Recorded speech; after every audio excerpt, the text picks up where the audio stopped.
top table here, we've got Alan Fox, who's the Independent Secretary. He'll be telling you about the resolutions later on. Spencer Harris, Spencer will be speaking about the way forward later on. Gavin Jones, where's Rob?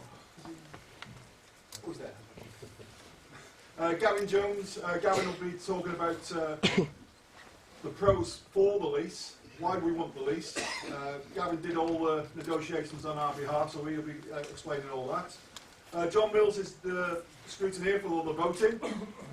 He did all the online, took all the online votes earlier on. Mark Williams, Finance Director of the Football Club, he's on the top table to answer Q&A.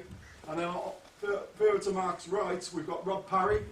Rob Parry's the solicitor who we took on to put the deal through and do the negotiations on our behalf. Next to Rob is Alan Watkin, Football Club Director, Barry Horn, Football Club Director, and Don Bertram, Football Club Director. As board members, they'll be taking this, the business side of things on from there. Also here, we've got Trust Board members, Tom Stamford from the Community Group, Dave Jones, Mike Dean and Richard Ulrich from the Membership Group, and Paul Smith to my left, who's on the Fundraising Group. I do have apologies from Mark Roberts from the Fundraising Group, Anita Robinson, and Stuart Roberts from the Community Group, and also Robin Wiggs. So, where are we? I'd just like to say that the Trust have already shown that we can run a football club, or everybody involved can run a football club. It can be run differently to the ordinary support. It can be run by the ordinary supporters who have the ability, if given the chance, to do extraordinary things. We have proven that supporter ownership is a real, viable and sustainable alternative to established ownership models in the game that give little or no voice to supporters. I think everybody here has seen how open and transparent we can be as fans owned. Nobody's done votes like this for any other club, taking on a stadium like this. We are the first to take on a vote of this nature. We at Wrexham are living proof that football can make a difference when given the chance, and have a vision of a better way forward for football under fan ownership. This vote by you, owners, shareholders, is the biggest decision that we have had to make since the decision for the Wrexham Supporters Trust to take on the football club in November 2011.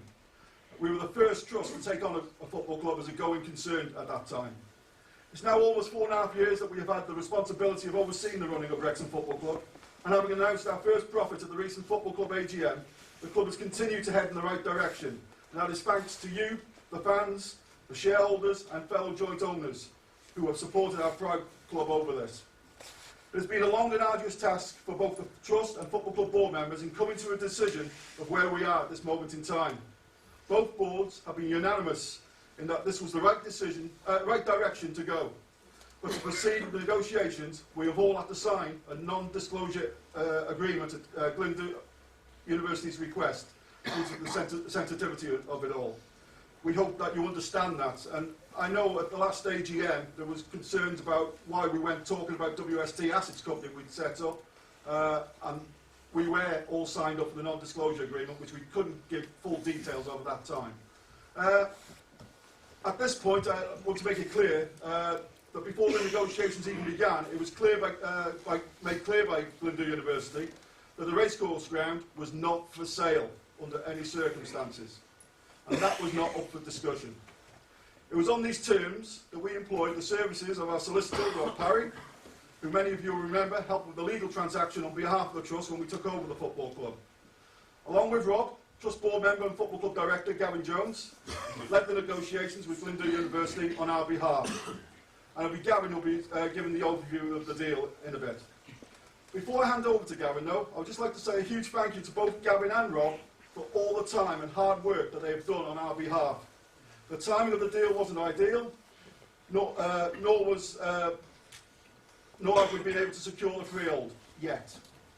But it was the best we could achieve in the circumstances before we put this to you. This is our chance to reunite the club and the ground using the same facility as we have done for 142 years. And we as a board felt we couldn't ignore this opportunity of doing this. Wrexham Football Club and the Racecourse ground go hand in hand. The history of both is there for all to see, ever since 1864. I think a few in this room might remember that, I don't know. Both the Trust and the Football Club boards believe that we can take this forward and will hopefully lead in the very near future to achieve our final aim, our most important aim in my opinion, since taking over the club, of promotion back to the Football League. That's what we all want, without a shadow of a doubt. And everybody on this top table, on the board, that's what we all want, like yourselves. But it is for you, the members, to decide. And to help you come to your decision, I'll hand over to Gavin, who's going to speak on that.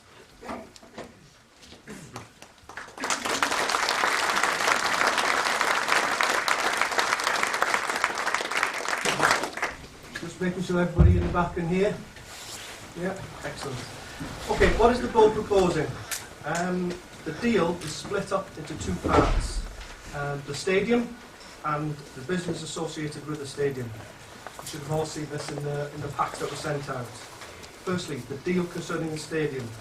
This is the lease for the Racecourse ground only. Does not include Collier's Park.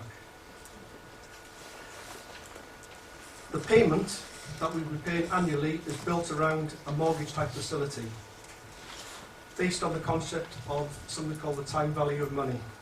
In essence, this means that the pound in your pocket today is going to be worth more than the pound in your pocket in 10 years, 20 years, 30 years. So roughly, money decreases at something called 7.5% every per annum, and this has been historic over the last 100 years or so. So when you put all this into a calculation, at 7.5%, 1.35 million is actually exactly £100,000 per annum, and that's the lease that we've negotiated with Glyndŵr.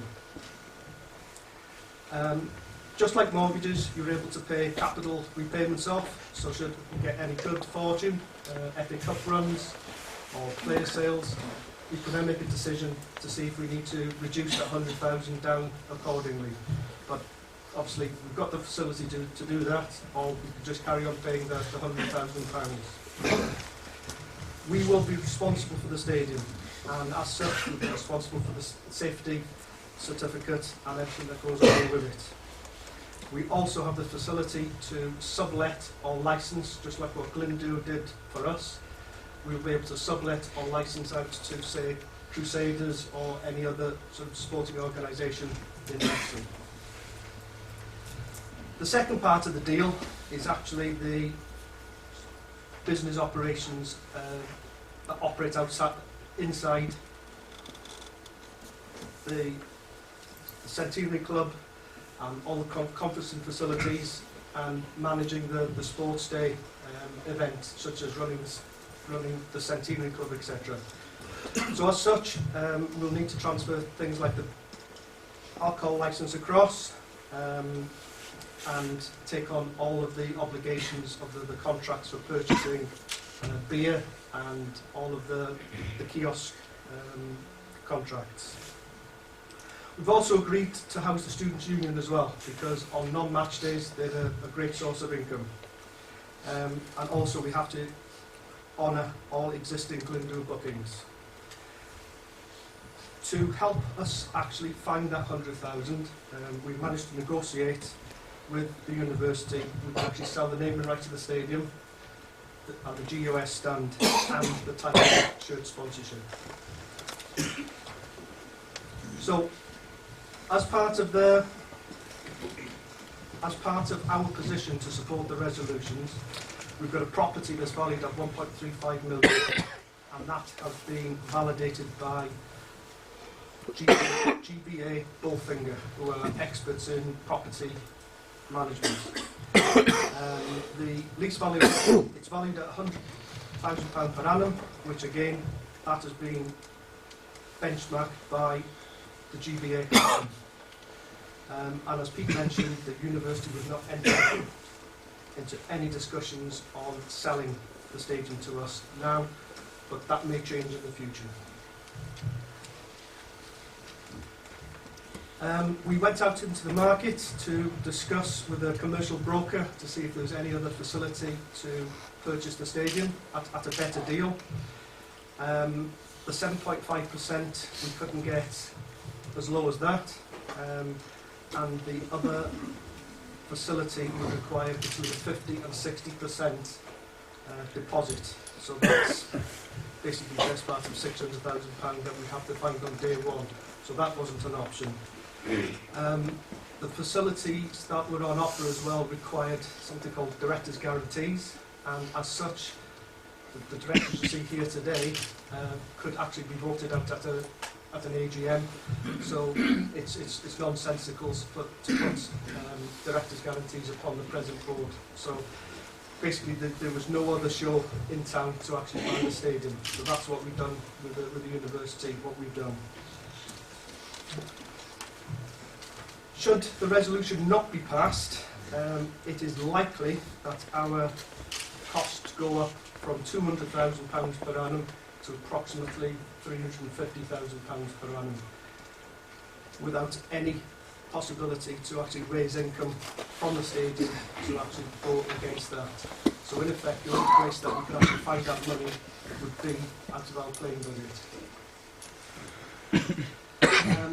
Again, the Bullfinger report concluded that we would be far better off under a 99-year lease arrangement that we've actually put together. Also, the lease will entitle us to, heaven forbid, should we get back to the Football League, it gives us the facility to actually get back into the Football League, whereas the present licence agreement does not. So that would have to be up for negotiation, and the university could actually lump extra charges above and beyond the 350k.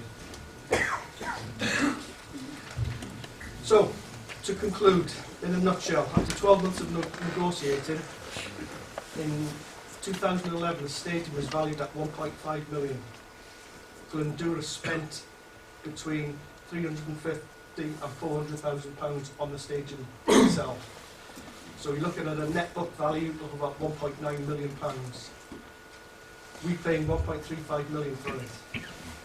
And as far as I'm concerned, a 99 years, I don't think anybody will be around in 99 years. I think that's as close to buying it as we possibly can get. But with this deal, we get opportunities. We get a business that's up and running, a wet and dry business. That gives us, as I say, the opportunities. The stadium, on non-match day, we get opportunities. And also, in terms of the cost that the university have been passing on to us, we get opportunities to sort those out. Whether that be basically sorting our own contractors out, or friends of the trust. We would like to see massive inroads into the cost management for the Racecourse Stadium. As I mentioned as well, the £100,000 per annum, I'd be devastated if we couldn't actually make massive inroads into that figure every year by exploiting marketing opportunities for the stadium naming rights, for the stand naming rights, and for the shirt naming rights. The cost efficiencies I would see, I would like to believe that we'd be able to get the costs down to a level of which we're actually paying a 66% percentage of the cost of the stadium now as part of our licence fee. Again, I think we should, with our cost management, we should be able to get that figure down to the 66% that we're paying the university now. But I think we'll also need a lot of help from membership as well. So that's the summary of what was actually put into your membership packs. Basically, I'll go sit back down now and we can take some questions because the whole team will need to be part of the answering process. Thank you very much.